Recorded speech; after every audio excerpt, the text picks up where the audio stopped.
So this visioning process has been unfolding since late September 2018, and this is really a very short time. It's a short amount of time with a lot of work.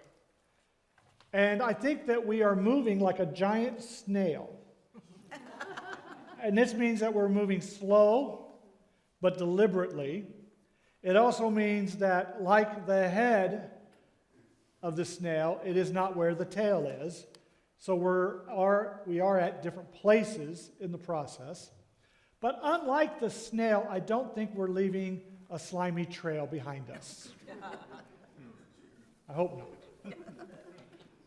From the big picture brainstorming session in September, 2 teams emerged.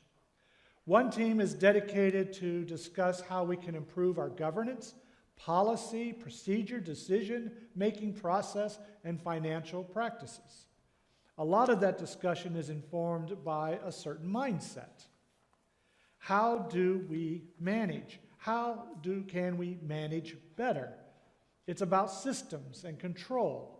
And I am affirming the need for that, but I'm also encouraging that this group think about being entrepreneurial, innovative, and keep in front of them the question, what is the future we want to create together?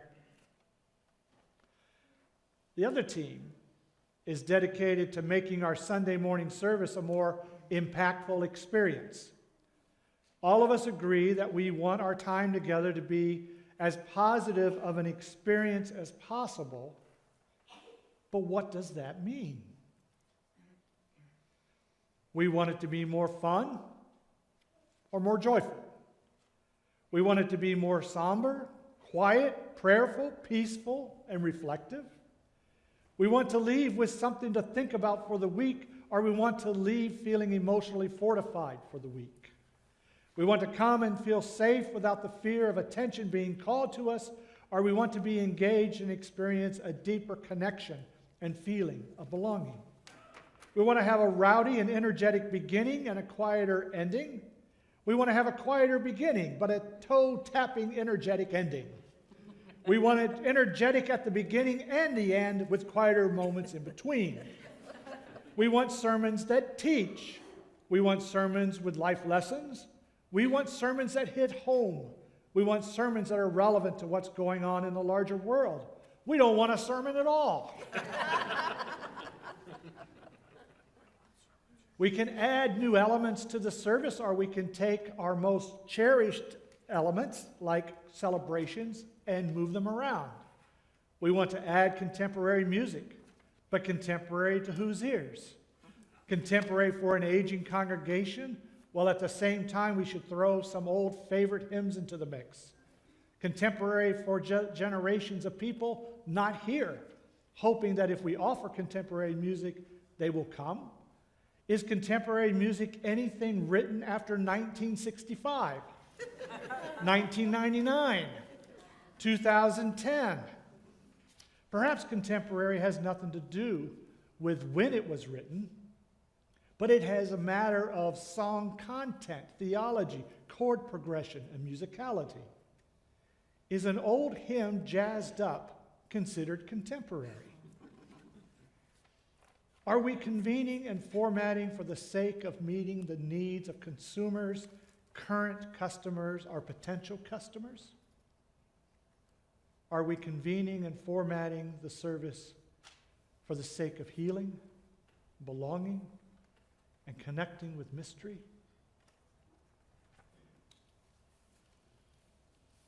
Is it all subjective and depends on how it makes you feel? Or is there a criteria that allows us to measure, or a wall of definitions we can throw ideas at and see which ones stick? Of course, the simple and honest answer to all of these questions is yes. However, simple answers will no longer serve us. We must study, talk, pray, and decide individually and corporately how to move forward. Again, I put in front of us the question, what is the future we want to create together? Now, I don't know the specifics. I've given a lot of specifics. I've tried a lot of different things. And of course, that's where the saying, some will be glad and some will be sad, comes in. You want new songs. More sermon, less sermon, more prayer, move celebrations, feed your fever for more cowbell. We can do any of that. In general, I know the future I want us to create. I want a future where we have grown in love and respect for each other. I want a future that is built with courage, not fear.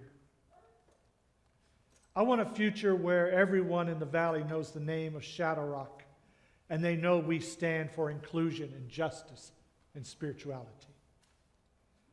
I want a future where people on the outside look at us and they marvel at how we love one another.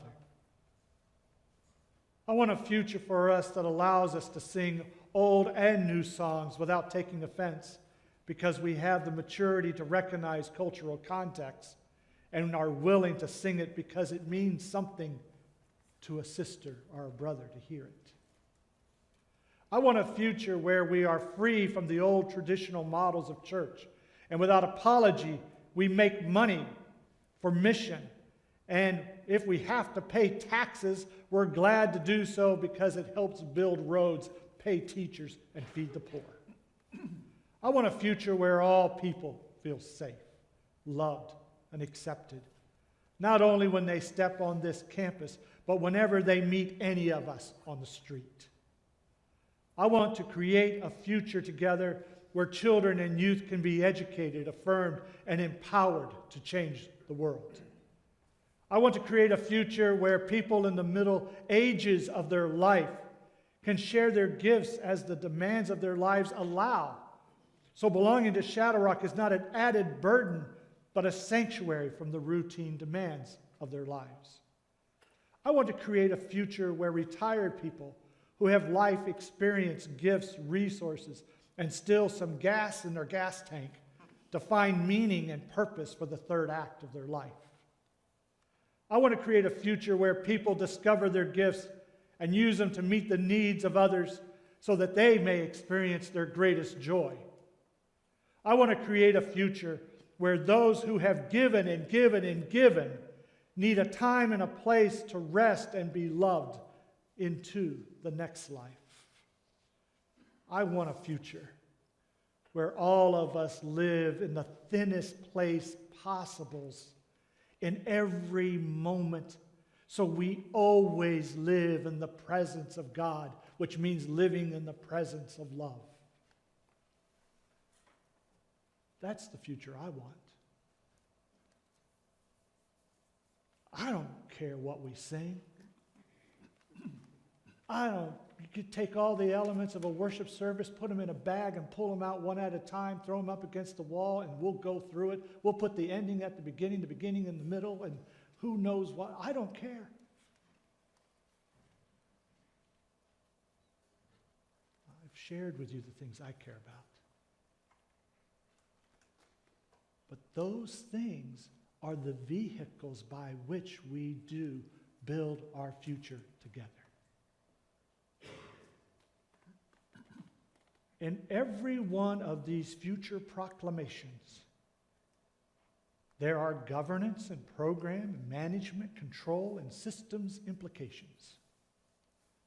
Yes, programs and management is important.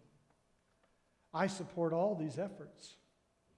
However, vision, relationship need to be in the driver's seat always.